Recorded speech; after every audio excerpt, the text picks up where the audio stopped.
लोक त्यांना महाराष्ट्रामधलं या ठिकाणी आंदोलनाचं प्रतिनिधित्व करा, प्रमोट करायची असे या जातीयवादी इथल्या धर्मांतरवादी या मुख्यमंत्र्यांची दुटप्पी भूमिका जेव्हा लक्षात येते तेव्हा महाराष्ट्रामध्ये बाबासाहेब अण्णाभाऊला म्हणणारा जो मातारी समाज आहे तो मोठ्या ताकदीने रस्त्यावर येऊन तीव्र आंदोलन सुद्धा या ठिकाणी दूध का दूध, पाणी का पाणी झालं पाहिजे. आणि म्हणून खऱ्या अर्थानं या महाराष्ट्रामध्ये गेल्या 10 ते 12 जिल्ह्यामधून संख्या जरी प्रमाणामध्ये कमी जरी असते, चंद्रपूर जिल्हा असेल, पुणे जिल्हा असेल, नांदेड जिल्हा असेल, लातूर जिल्हा असेल, परभणी ते जालना जिल्हा असेल, औरंगाबाद जिल्हा असेल, अशा अनेक जिल्ह्यामधून या ठिकाणी कार्यकर्ते समाज बांधव मोठ्या ताकदीने उभं टाकलेले आहेत, येत आहेत.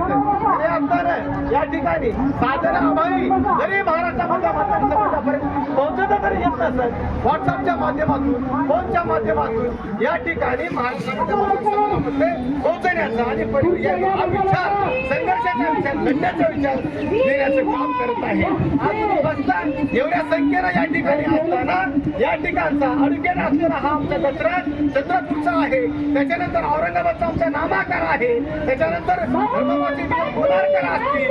आज एवढं तीव्र म्हणजे जीव शहीद होण्याच्या भूमिकेने तीव्र आंदोलन करतात, एवढ्या ताकदीने या सरकारच्या विरोधात रोष व्यक्त करतात. हे कशाचं कारण आहे?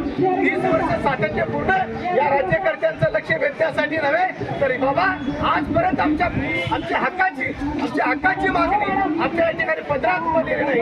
आमचे हजारो मुलं या ठिकाणी शिक्षण शिकून बेकारी काम करतात, व्यसनाधीन होतात, नैराश्यामध्ये या ठिकाणी आत्महत्या करतात आणि वाईट दिवस आहेत. आमच्या महाराष्ट्रामध्ये आमच्या हक्काचं शिक्षण आणि नोकरीचं प्रमाण असताना त्या प्रमाणाने आम्हाला मिळत नाही आणि म्हणून या ठिकाणी आरक्षणाची वर्गवारी होण्याची गरज आहे. म्हणून आज कुठं नाही म्हणतात आज जनगणना झाली पाहिजे, आज वगैरे झालं पाहिजे. पण या देशामध्ये गेल्या वर्षी तेलंगणाचं या ठिकाणी वर्गीकरण झालं, कशा बाजूला आंध्र प्रदेश आहे त्या ठिकाणी चंद्रबाबू नायडूनं वर्गीकरण केलं, गेल्या 23 एप्रिलला या ठिकाणी कर्नाटक सरकारनं वर्गीकरण केलं, पंजाबनं वर्गीकरण केलं, हरियाणा वर्गीकरण केलं. हरियाणानं जे केलेलं आहे सामाजिक अनुभव या ठिकाणी केलेलं आहे आणि म्हणून आम्ही सामाजिक या ठिकाणी जे हरियाणाचा जो पॅटर्न आहे या सरकारनं, महाराष्ट्र सरकारनं हरियाणाचा पॅटर्न वापरून महाराष्ट्रामध्ये या ठिकाणी अनुसूचित जातीचं आरक्षणाचं वर्गीकरण करावे अशा प्रकारची भूमिका घेऊन या ठिकाणी मोर्चा काढलेला आहे.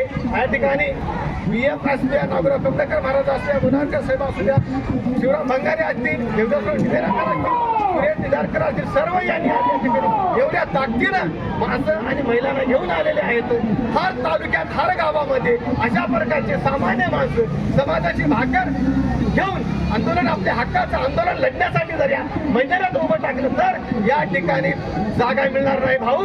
आणि तुमच्या इतर सरकार, मुख्यमंत्री चरणावर नतमस्तक ठेवून झाल्याशिवाय राहणार नाही. आणि म्हणून आपल्या सर्वांची महाराष्ट्रामध्ये समाज असेल तर समाजाची या ठिकाणी जबाबदारी आहे. आपली भाकर आपला रुपया घेऊन येणाऱ्या काळात या राज्यकर्त्याच्या छाताडावर चढून आपल्या मागण्या पत्रात पुढे घेण्यासाठी या ठिकाणी आपल्याला मोठ्या ताकदीनं उभं टाकायचं आहे. आणि शिंदे साहेब त्या ठिकाणी सामाजिक मिनिस्टर आहेत, त्यांच्या अधिकारामधला हा विषय आहे, त्याची भेट घेतो. परंतु तो जबाबदारी आहे विचार गावापुरता आहे तो. कारण का या महाराष्ट्राचं सगळं काम या महाराष्ट्राचा मुख्यमंत्री देवेंद्र फडणवीस बघतो.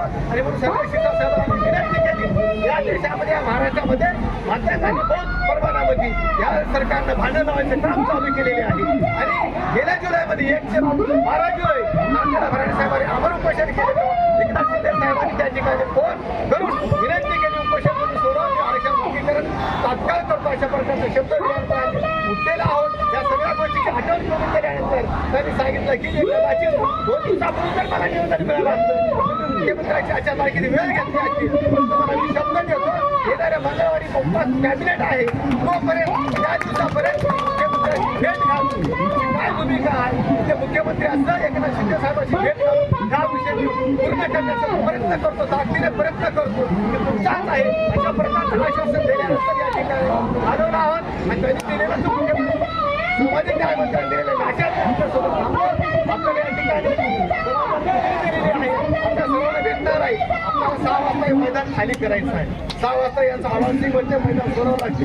भावानं जास्त काय बोलणार नाही बरं काय, परंतु आम्ही कमी जरी असतो तर